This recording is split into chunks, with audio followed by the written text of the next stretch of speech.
ನಮಸ್ತೆ ವೀಕ್ಷಕರೇ, welcome to royal ಕಝೀನ್.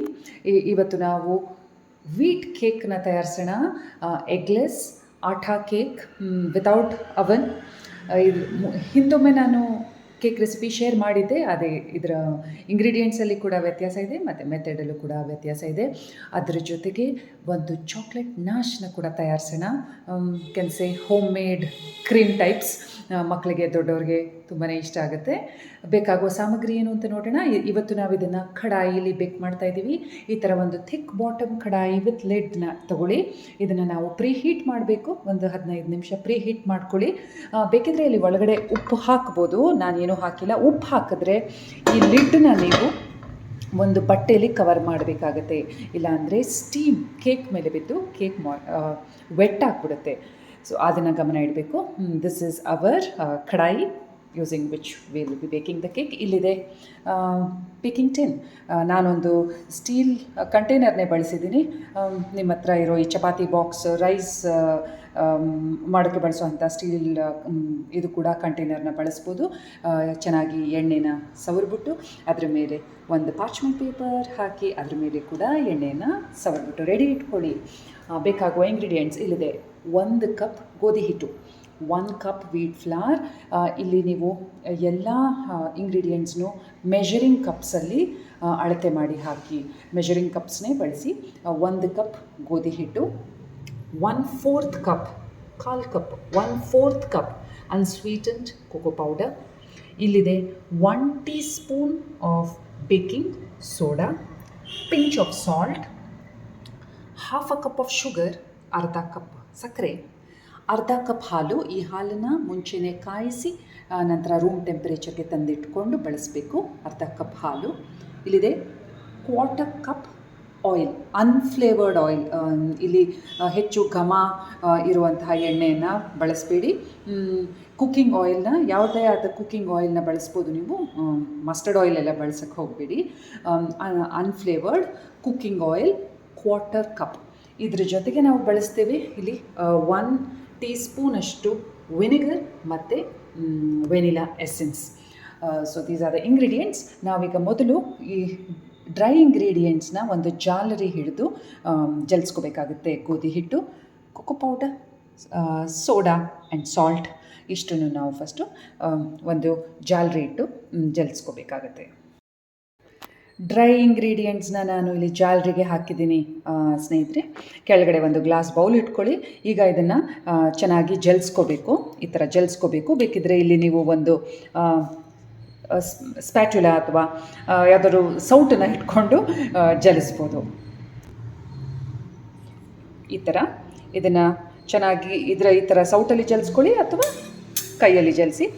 ಕೊನೆಯಲ್ಲಿ ಸ್ವಲ್ಪ ಗಂಟುಗಳು ಉಳಿದ್ರೆ ಆ ಗಂಟನ್ನೆಲ್ಲ ನೀವು ಈ ಸೌಟಲ್ಲಿ ಅದನ್ನು ಸರಿ ಮಾಡ್ಕೋಬೋದು. This step is very important. ಜಾಲರಿಲಿ ಡ್ರೈ ಇಂಗ್ರೀಡಿಯೆಂಟ್ಸ್ನ ಚೆನ್ನಾಗಿ ಜಲಿಸ್ಕೊಳ್ಳೋದು.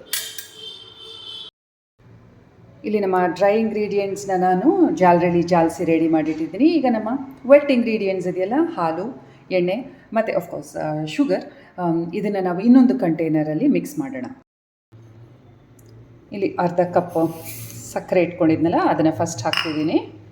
ಮತ್ತು ಇದು ಅರ್ಧ ಕಪ್ಪು ಹಾಲು. ಈಗ ಇದನ್ನು ಚೆನ್ನಾಗಿ ಮಿಕ್ಸ್ ಮಾಡ್ಕೋಬೇಕು. ಈಗ ಸಕ್ಕರೆ ಕರಗೋವರೆಗೂ ಇದನ್ನು ಚೆನ್ನಾಗಿ ಮಿಕ್ಸ್ ಮಾಡ್ಕೋಬೇಕು. ಇದಕ್ಕೆ ನಾವು 1/4 ಕಪ್ ಆಫ್ ಆಯಿಲ್, ಅನ್ಫ್ಲೇವರ್ಡ್ ಆಯಿಲ್ ಇತ್ತಲ್ಲ ಅದನ್ನು ಹಾಕಬೇಕು.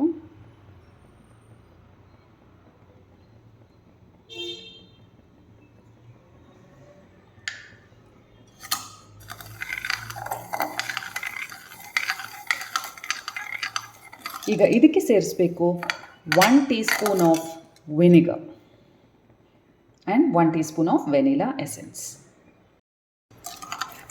ವಿನೆಗರ್ ಮತ್ತು ವೆನಿಲಾ ಎಸೆನ್ಸ್ನ ಹಾಕಿದ್ಮೇಲೆ ಈ ಥರ ಚೆನ್ನಾಗಿ ಮಿಕ್ಸ್ ಮಾಡ್ಕೊಳ್ಳಿ. ಶುಗರ್ ಡಿಸಾಲ್ವ್ ಆಗುವಷ್ಟು ಚೆನ್ನಾಗಿ ಕಲಿಸ್ಕೊಂಡು ನಂತರ ನಮ್ಮ dry ingredients and vet ingredients ಎರಡನ್ನೂ ನಾವು ಮಿಕ್ಸ್ ಮಾಡಿ ಒಂದು ಫೈನ್ ಆ್ಯಂಡ್ ಸ್ಮೂತ್ ಬ್ಯಾಟರ್ನ ತಯಾರಿಸಬೇಕು. ಈಗ ನಾವು ಒಂದು ಸೌಟ್ ತಗೊಂಡು ಈ ಮಿಕ್ಸ್ಚರ್ನ ಈ ಡ್ರೈ ಇಂಗ್ರೀಡಿಯೆಂಟ್ಸ್ಗೆ ಹಾಕಿ ಸ್ಮೂತ್ ಬ್ಯಾಟರ್ನ ತಯಾರಿಸಬೇಕು. ಇಲ್ಲೆಲ್ಲೂ ಗಂಟಾಗಬಾರ್ದು. ಸ್ವಲ್ಪನೇ ಹಾಕ್ಕೊಂಡು ಮಿಕ್ಸ್ ಮಾಡ್ಕೋಬೇಕಾಗತ್ತೆ. ಹೆಚ್ಚಿಗೆ ಒಂದೇ ಸಲ ಹಾಕಕ್ಕೆ ಹೋಗಬೇಡಿ. ಒಂದೊಂದೆರಡು ಸೌಟ್ ಹಾಕ್ಕೊಂಡು ನಿಧಾನಕ್ಕೆ ಮಿಕ್ಸ್ ಮಾಡ್ಕೊಳ್ಳಿ. ಈ ಥರ ನಿಧಾನಕ್ಕೆ ಬ್ಯಾಟರ್ನ ತಯಾರಿಸ್ಕೋಬೇಕು. ನಾನು ಸ್ಟೆಪ್ ಬೈ ಸ್ಟೆಪ್ ಹಾಕಿ ನಾನು ಬ್ಯಾಟರ್ನ ರೆಡಿ ಮಾಡ್ಕೋತೀನಿ. ಇಲ್ಲಿ ನಮ್ಮ ಬ್ಯಾಟರ್ ತಯಾರಾಗಿದೆ. ಇದು ಸ್ವಲ್ಪ ಗಟ್ಟಿ ಇದೆ. 2 ಟೇಬಲ್ ಸ್ಪೂನಷ್ಟು ನೀರನ್ನು ನಾವು ಈಗ ಸೇರಿಸಿ ಇದನ್ನು ಮಿಕ್ಸ್ ಮಾಡ್ಕೊಳ್ಳೋಣ. 2 ಟೇಬಲ್ ಸ್ಪೂನ್ ನೀರು ಹಾಕಿದ್ಮೇಲೆ ಇದರ ಕನ್ಸಿಸ್ಟೆನ್ಸಿ ನೋಡಿ ಈ ಥರ ಇದೆ ಸ್ನೇಹಿತರೆ. ನಾವೀಗ ಇದನ್ನು ಬೇಕಿಂಗ್ ಟಿನ್ಗೆ ಟ್ರಾನ್ಸ್ಫರ್ ಮಾಡಿ ನಮ್ಮ ಪ್ರೀ ಹೀಟೆಡ್ ಕಡಾಯಿಗೆ ಒಂದು ರಿಂಗ್ ಹಾಕಿ ಅದರ ಮೇಲೆ ಬೇಕಿಂಗ್ ಟಿನ್ನ ಇಡೋಣ. ಬ್ಯಾಟರ್ನ ಬೇಕಿಂಗ್ ಟಿನ್ಗೆ ಟ್ರಾನ್ಸ್ಫರ್ ಮಾಡಿದ್ಮೇಲೆ ಈ ಥರ 2-3 ಸಲ ಟ್ಯಾಪ್ ಮಾಡಿ ಆವಾಗ ಅದು ಈವನ್ ಆಗಿ ಸ್ಪ್ರೆಡ್ ಆಗುತ್ತೆ. Use both your hands and tap it a couple of times so that the batter spreads evenly. Now let us transfer it to our preheated kadai. I have placed a ring and we will close the lid again and bake it for 25 to 30 minutes. ಫ್ಲೇಮ್ನ ಸ್ವಲ್ಪ ಕಡಿಮೆ ಇಟ್ಕೊಳ್ಳಿ, ತುಂಬ high ಇಡಕ್ಕೆ ಹೋಗಬೇಡಿ, low to medium ಇರಲಿ. ಇದನ್ನು ನಾವು test ಮಾಡೋದು ಹೇಗೆ, ಬೇಕಾಗಿದೆ ಅಂತ ಟೆಸ್ಟ್ ಮಾಡೋದು ಹೇಗೆ ಅಂದರೆ ಒಂದು 25 ಮಿನಿಟ್ಸ್ ಆದಮೇಲೆ ಟೂತ್ ಪಿಕ್ ತೊಗೊಂಡು ಮಧ್ಯದಲ್ಲಿ ಹಾಕಿ ನೋಡಬೇಕು. ಅದು ಕ್ಲೀನಾಗಿ ಆಚೆ ಬಂದರೆ ಇಟ್ ಇಸ್ ಡನ್ ಅಂತ. ನಾವು let us wait for 25 minutes, 20 to 25 minutes. It depends on the quality of the wheat flour. ಒಂದು 5-10 ನಿಮಿಷ ಆ ಕಡೆ ಆಗ್ಬೋದು. Since this is a kadai, you can always open and check it out. ನಮ್ಮ cake ಇಲ್ಲಿ ಬೇಕಾಗ್ತಾ ಇದೆ. ಅಷ್ಟರಲ್ಲೇ ನಾವು ಒಂದು ಚಾಕ್ಲೇಟ್ ನಾಶ್ನ ತಯಾರಿಸೋಣ. ಭಾಳ ಸುಲಭವಾಗಿ ಮನೆಯಲ್ಲೇ ಇರೋ ಸಾಮಗ್ರಿಗಳಿಂದ ಇದನ್ನು ತಯಾರಿಸ್ಬೋದು ಸ್ನೇಹಿತರೆ. ಇದನ್ನು ನಾವು ಕೇಕ್ ಮೇಲೆ ಟಾಪಿಂಗ್ ಮಾಡಿ ಸರ್ವ್ ಮಾಡಿದಾಗ ಕೇಕ್ದು ಟೇಸ್ಟ್ ಕೂಡ ಎನ್ಹ್ಯಾನ್ಸ್ ಆಗುತ್ತೆ, ಅದರ ಟೆಕ್ಸ್ಚರ್ ಕೂಡ ಫಸ್ಟ್ ಕ್ಲಾಸಾಗಿ ಆಗುತ್ತೆ.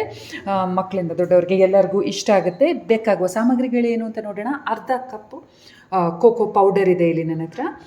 ಅರ್ಧ ಕಪ್ಪಕ್ಕಿಂತ ಸ್ವಲ್ಪ ಕಡಿಮೆ ಸಕ್ಕರೆ ತೊಗೊಂಡಿದ್ದೀನಿ. ಇಲ್ಲಿದೆ 2 ಟೀ ಸ್ಪೂನ್ಸ್ ಆಫ್ ಕಾರ್ನ್ಫ್ಲವರ್ ಮತ್ತು 1 ಕಪ್ ಹಾಲು. ಈ ಹಾಲು ಮುಂಚೆನೇ ಬಾಯ್ಲ್ ಆಗಿ ರೂಮ್ ಟೆಂಪ್ರೇಚರಲ್ಲಿದೆ. ಈಗ ನಾವು ಈ ಎಲ್ಲ ಸಾಮಗ್ರಿಗಳನ್ನು ಮಿಕ್ಸ್ ಮಾಡಬೇಕು. ಫಸ್ಟು ಕೋಕೋ ಪೌಡರ್ ಮತ್ತು ಶುಗರ್ನ ಈ ಕಂಟೈನರ್ಗೆ ಹಾಕ್ಕೊಳ್ತೀನಿ. ನಂತರ ಹಾಲನ್ನು ಹಾಕಿ ಕಾರ್ನ್ಫ್ಲವರ್ನ ಹಾಕಿ ಚೆನ್ನಾಗಿ ಮಿಕ್ಸ್ ಮಾಡಿ ಆ ಬ್ಯಾಟರ್ ಇದೆಯಲ್ಲ ಅದನ್ನು ನಾವು ಬಾಯ್ಲ್ ಮಾಡಬೇಕು. ಕೋಕೋ ಪೌಡರ್, ಶುಗರ್, ಕಾರ್ನ್ಫ್ಲವರ್ನ ನಾನು ಕಂಟೈನರ್ಗೆ ಹಾಕಿದ್ದೀನಿ ಸ್ನೇಹಿತರೆ. ಈಗ ನೋಡಿ 1 ಕಪ್ ಹಾಲು, ಆದರೆ ಎಲ್ಲ ಒಟ್ಟಿಗೆ ಹಾಕಬೇಡಿ, ಸ್ವಲ್ಪ ಹಾಕ್ಕೊಂಡು ಮಿಕ್ಸ್ ಮಾಡಿಕೊಂಡು ಒಂದು ಸ್ಮೂತ್ ಬ್ಯಾಟರ್ನ ತಯಾರಿಸಿ ನಂತರ ಇದನ್ನು ನಾವು ಬಾಯ್ಲ್ ಮಾಡಬೇಕಾಗುತ್ತೆ. ನಾನು ಬ್ಯಾಟರ್ನ ಇಲ್ಲಿ ತಯಾರಿಸ್ಕೊಂಡು ನಂತರ ಸ್ಟವ್ ಮೇಲೆ ಇಡ್ತೀನಿ. 25 to 30 ಮಿನಿಟ್ಸ್ ಆದಮೇಲೆ ನೋಡಿ ಈ ಥರ ಸೆಂಟರಲ್ಲಿ ನೀವು ಒಂದು ಟೂತ್ ಪಿಕ್ ಅಥವಾ ಈ ಥರ ಫ್ರೂಟ್ ಫೋಕ್ನೋ ಹಾಕಿತ್ತು ನೋಡಿದಾಗ ಇದು ಕ್ಲೀನಾಗಿ ಈ ಥರ ಆಚೆ ಬಂದರೆ ಬೇಕಾಗಿದೆ ಅಂತ, ನಮಗೆ ಚೆನ್ನಾಗಿ ಬೇಕಾಗಿದೆ. ಇಲ್ಲಿ ನಮ್ಮ ಚಾಕ್ಲೇಟ್ ನಾಶ್ ತಯಾರಾಗ್ತಾ ಇದೆ ಸ್ನೇಹಿತರೆ. ನಾನು ಮಿಕ್ಸ್ ಮಾಡಿದ್ನಲ್ಲ ಬ್ಯಾಟರ್, ಅದನ್ನು ಒಲೆ ಮೇಲೆ ಇಟ್ಟಿದ್ದೀನಿ. ಇದನ್ನು ನಾವೀಗ ಸ್ಟರ್ ಮಾಡಬೇಕು. ಇದು ಚೆನ್ನಾಗಿ ಬಾಯ್ಲ್ ಆಗಬೇಕು. ಇದು ಬಾಯ್ಲ್ ಆಗೋ ಟೈಮಲ್ಲಿ 1 ಟೀ ಸ್ಪೂನಷ್ಟು ಅನ್ಸಾಲ್ಟೆಡ್ ಬಟರ್ನ ಹಾಕಿ ಒಂದು ಗ್ಲೇಸ್ ಬರ್ತದೆ ನಿಮ್ಮ ಚಾಕ್ಲೇಟ್ ನಾಶ್ಗೆ. ಅದನ್ನು ಕೂಲಾಗಿರೋ ಕೇಕ್ ಮೇಲೆ ಸ್ಪ್ರೆಡ್ ಮಾಡಿ ನಟ್ಸ್ ಅಥವಾ ಚೋಕೋ ಚಿಪ್ಸ್ ಅಥವಾ ಡ್ರೈ ಕೋಕೋನಟ್ನ ಸ್ಪ್ರಿಂಕಲ್ ಮಾಡಿದ್ರೆ ಮಾರ್ಕೆಟಲ್ಲಿ ಸಿಗುವಂಥ ಕೇಕ್ಗಿಂತ ಫೆಂಟಾಸ್ಟಿಕ್ಕಾಗಿ homemade eggless wheat based atta cake ತಯಾರಾಗುತ್ತೆ ಸ್ನೇಹಿತರೆ.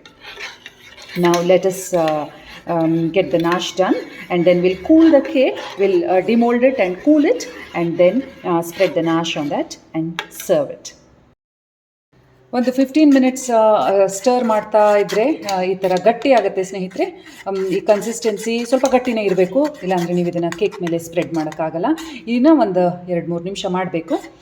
ಲಂಪ್ಸ್ ಮಧ್ಯದಲ್ಲಿ ಸ್ವಲ್ಪ ಗಂಟಾಯಿತು ಅಂದರೆ ಚೆನ್ನಾಗಿ ಕೈ ಆಡಿ ಎಡ್ಜಸಿಗೆ ತಗೊಂಡು ಹೋಗಿ ಅದನ್ನು ಮ್ಯಾಶ್ ಮಾಡಿಬಿಡಿ.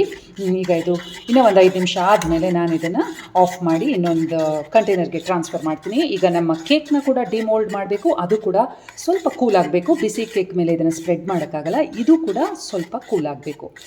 ಎರಡೂ ಕೂಲ್ ಆದಮೇಲೆ ನಾವು ಕೇಕ್ ಮೇಲೆ ಇದನ್ನು ಸ್ಪ್ರೆಡ್ ಮಾಡ್ಬೋದು. ನಮ್ಮ ನಾಶ್ ತಯಾರಾಗಿದೆ ಸ್ನೇಹಿತರೆ. ಇದನ್ನು ನಾನು ಒಂದು ಬೌಲ್ಗೆ ಟ್ರಾನ್ಸ್ಫರ್ ಮಾಡಿದ್ದೀನಿ. ಇದು ಸ್ವಲ್ಪ ಗಟ್ಟಿನೇ ಇರಬೇಕು, ಆವಾಗಲೇ ನೀವು ಈಸಿಯಾಗಿ ಸ್ಪ್ರೆಡ್ ಮಾಡ್ಬೋದು ಕೇಕ್ ಮೇಲೆ. ಇಲ್ಲಿ ನಾನು ಬೇಕಿಂಗ್ ಟಿನ್ನ ಉಲ್ಟಾ ಮಾಡಿಟ್ಟಿದ್ದೀನಿ. ನಾವೀಗ ಇದನ್ನು ತೆಗೆಯೋಣ. ಇದು ನೀಟಾಗಿ ಡಿಮೋಲ್ಡ್ ಆಗುತ್ತೆ. ಈಗ ಈ ಬಟರ್ ಪೇಪರ್ನ ಕೂಡ ನಿಧಾನಕ್ಕೆ ತೆಗಿಬೇಕು.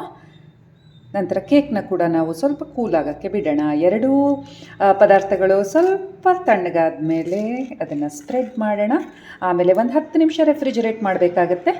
ನಂತರ you can serve it to your family and friends. ಇಲ್ಲಿ This is our atta chocolate cake and the chocolate nash. ನೀವು ಈ ಥರ ನ್ಯಾಶ್ನ ತಗೊಂಡು ಚಾಕ್ಲೇಟ್ ಕೇಕ್ ಮೇಲೆ ಸ್ಪ್ರೆಡ್ ಮಾಡ್ಬೋದು ಸ್ನೇಹಿತರೆ. ಈ ನ್ಯಾಶ್ನ ನೀವು ಆ್ಯಕ್ಚುಲಿ ಐಸ್ ಕ್ರೀಮ್ಸ್ ಮೇಲೂ ಹಾಕ್ಕೋಬೋದು, ಆಮೇಲೆ ಬಿಸ್ಕೆಟ್ ಡಿಪ್ ಥರನೂ ಯೂಸ್ ಮಾಡ್ಬೋದು. ಎಲ್ಲ ರೀತಿಯಲ್ಲೂ ರುಚಿಯಾಗಿರುತ್ತೆ. ಆಮೇಲೆ ಮನೇಲೇ ಇರುವ ಸಾಮಗ್ರಿಗಳನ್ನ ಬಳಸಿ ಮಾಡುವಂಥದ್ದು ಮಕ್ಕಳಿಗೆ ದೊಡ್ಡವ್ರಿಗೆ ಎಲ್ಲರಿಗೂ ಇಷ್ಟ ಆಗುತ್ತೆ. ನಾವು ಈ ಥರ ಕೇಕ್ ಮೇಲೆ ಇದನ್ನು ಸ್ಪ್ರೆಡ್ ಮಾಡಿ ಸ್ವಲ್ಪ ನಟ್ಸ್ ಹಾಕಿ ಸ್ಪ್ರಿಂಕಲ್ ಮಾಡಿ ಸರ್ವ್ ಮಾಡೋಣ. ಈ ಥರ ನೀವು ನಿಮಗೆ ಇಷ್ಟವಾದ ನಟ್ಸಿಂದ ಅಥವಾ ಚೊಕೊ ಚಿಪ್ಸಿಂದ ಇದನ್ನು ಡೆಕೋರೇಟ್ ಮಾಡ್ಬೋದು ಸ್ನೇಹಿತರೆ. ಡ್ರೈ ಕೋಕೋನಟ್ ಕೂಡ ಬಳಸ್ಬೋದು, ಅದು ಚೆನ್ನಾಗಿರುತ್ತೆ. ಇಲ್ಲ ಟೂಟಿ ಫ್ರೂಟಿ ಬೇಕು ಅಂದರೆ ಅದನ್ನು ಹಾಕ್ಬೋದು. Totally your choice. ನಿಮ್ಮ ಕೇಕ್ ಪ್ರಿಟಿಯಾಗೋ ಕಾಣುತ್ತೆ, ಟೇಸ್ಟಿಯಾಗೋ ಇರುತ್ತೆ.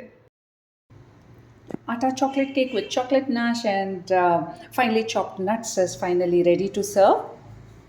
ಸ್ನೇಹಿತರೆ, ಇದು ಮಾಡೋದು ಭಾಳ ಸಿಂಪಲ್, ಭಾಳ ಸುಲಭ. ಕಡಾಯಿ ಇಲ್ಲೇ ಬೇಕ್ ಮಾಡ್ಬೋದು. Eggs are not used and with home ingredients, whatever is available at home, you can prepare a very tasty nash also. So this is atta chocolate cake. Do try it out and give me your feedback. Thank you for watching Royal Cuisine. Atta chocolate cake with the chocolate nash, homemade cream ಅಂತ ಹೇಳ್ಬೋದು. ಇದನ್ನು ತಯಾರಿಸಿದ್ದೀವಿ ಸ್ನೇಹಿತರೆ. ಇದು ಭಾಳ ಸುಲಭವಾಗಿ ಮನೆಯಲ್ಲೇ ಇರುವಂತಹ ಸಾಮಗ್ರಿಗಳನ್ನ ಬಳಸಿ ತಯಾರಿಸುವಂಥದ್ದು. ಎಗ್ಸ್ನ ಬಳಸಲ್ಲ, ಅವನ್ ಬೇಡ, ಕಡಾಯಿಲೇ ಬೇಕ್ ಮಾಡ್ಬೋದು. ಗೋಧಿ ಹಿಟ್ಟನ್ನು ಬಳಸಿದ್ದೀವಿ ಇಲ್ಲಿ, no maida and no eggs and no oven. And the chocolate ganache is prepared using cocoa powder, sugar, milk, and it's easy to prepare and tasty too. Finally, it's decorated with finely chopped nuts. Here's atta chocolate cake with the chocolate nash.